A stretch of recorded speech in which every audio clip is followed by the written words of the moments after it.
What up, everyone? This is Mr. Lord, Dr. Professor, Dark Joker, here with another edition of Traditional Fans with Opinions, where I'll give my reviews for whoever I watched, read, or played today. And who are Traditional Fans with Opinions? That is myself, and that is you, the viewers. With all that being said, on with the reviews. Tougen Anki, episode 19. So in this one, um, basically, so Shiki and let's see, Shiki goes to the Kanto Nuts Union hideout. Then Mikado and Shinya join them, like they come across in there.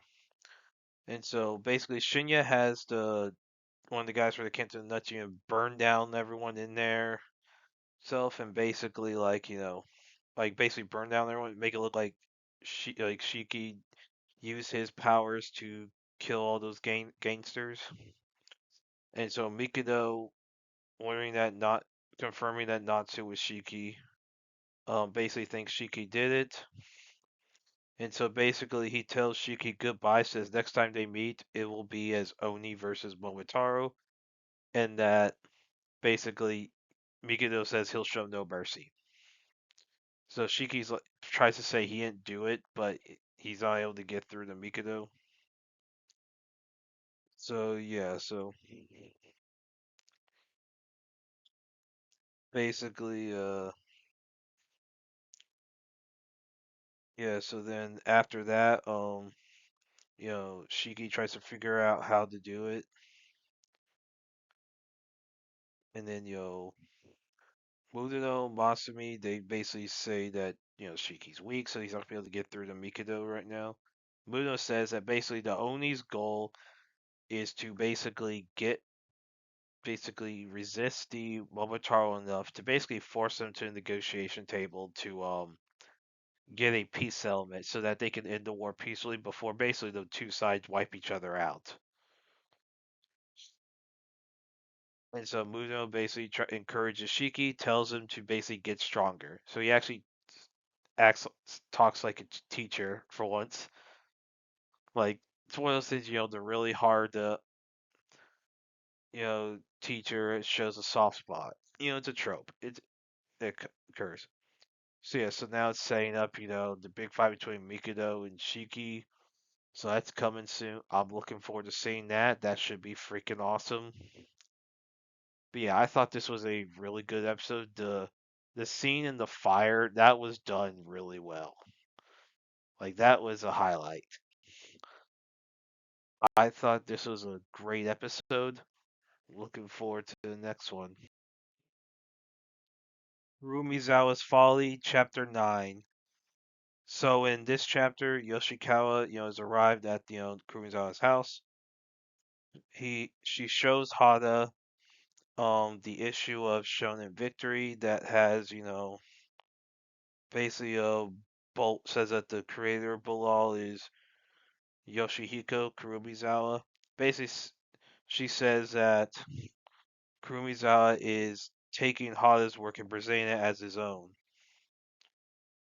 And Hada basically grabs you know Yoshikawa by the grabs her face and tells her to stop lying to him. He has some crazy eyes, and then it's very eerie how he does it. So Yoshikawa says that basically he admit that Hada has now admitted that he is Kinsaku Hada, and basically she says that it seems like that the contract that Hada was given was not done voluntarily. And basically she says that there's some documents that spilled, there's a contract his signature. Basically said the works drawn by Kinsaku Hada will be published under the name of Yoshihiko Kurumizawa. And basically what it is, it legally said that that Hada's work will be published under Kurumizawa's name. So that's like in writing. Basically, she says that contracts supposed to be retained by both parties. She asked if Hada had a copy of his own.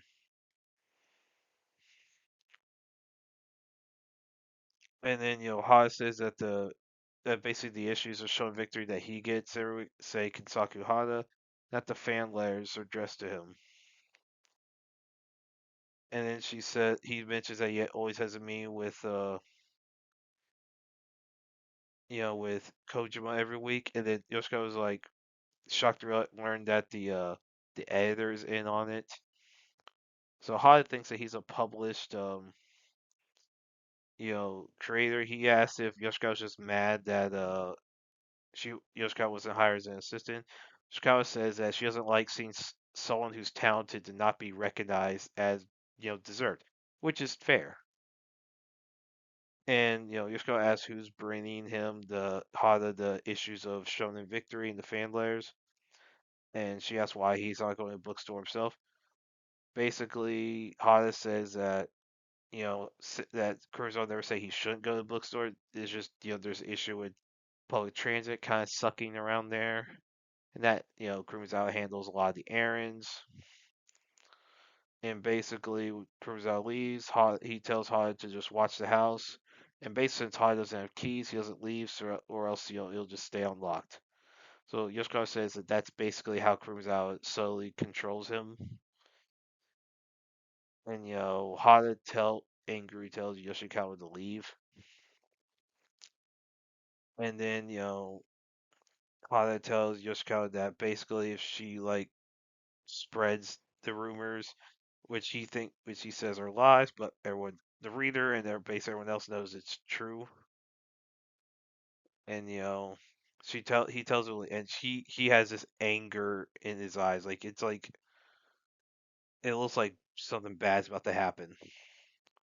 Yoshiko says that she'll be back until as many times it takes until like Hada comes to his senses.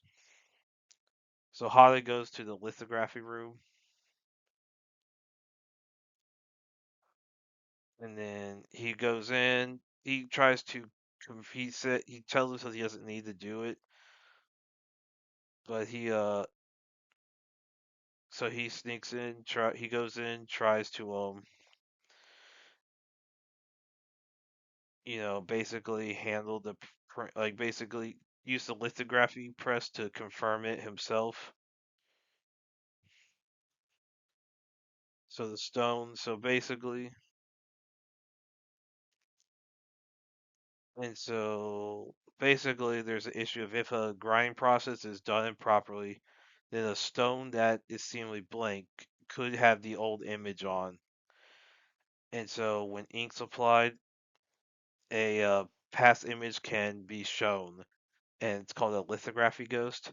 So Hada, he starts puking into the sink, and he learns that basically that Yoshikawa was telling the truth. That he just yells "Sensei" repeatedly. He goes "Sensei, Sensei, Sensei, Sensei, Sensei, Kurumizawa Sensei."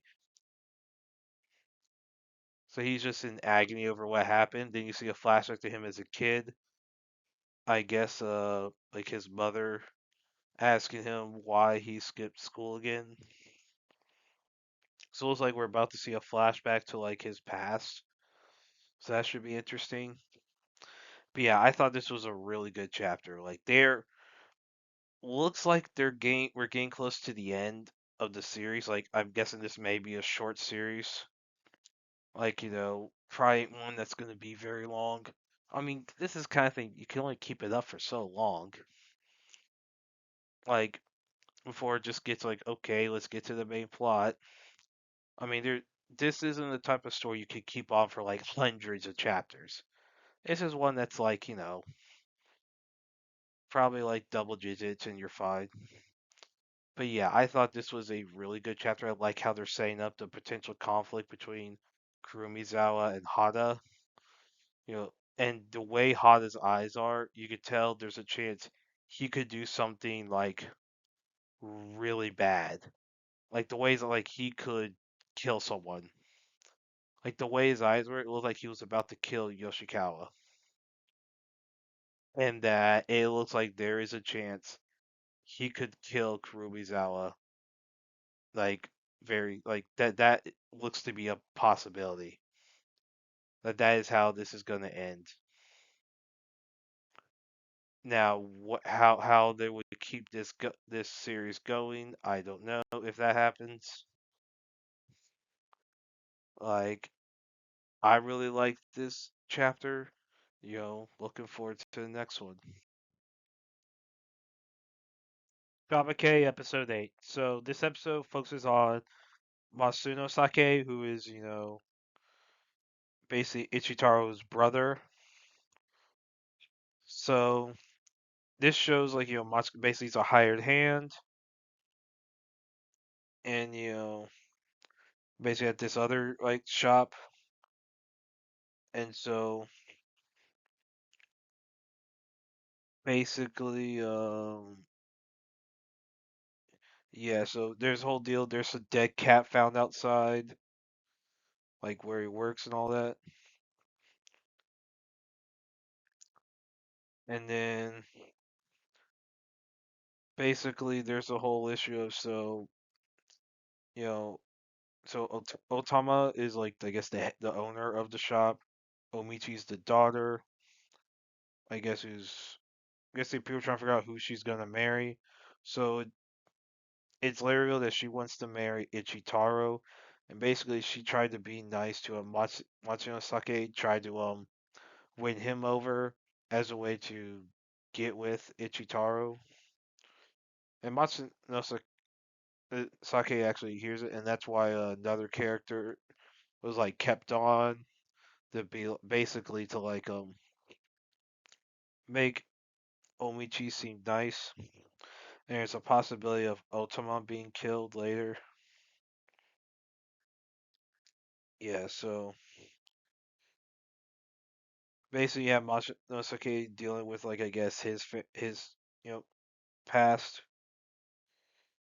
So yeah, this could and yeah, so then yeah, there's a interesting one. So apparently, Tokujiro was the one who killed the cat.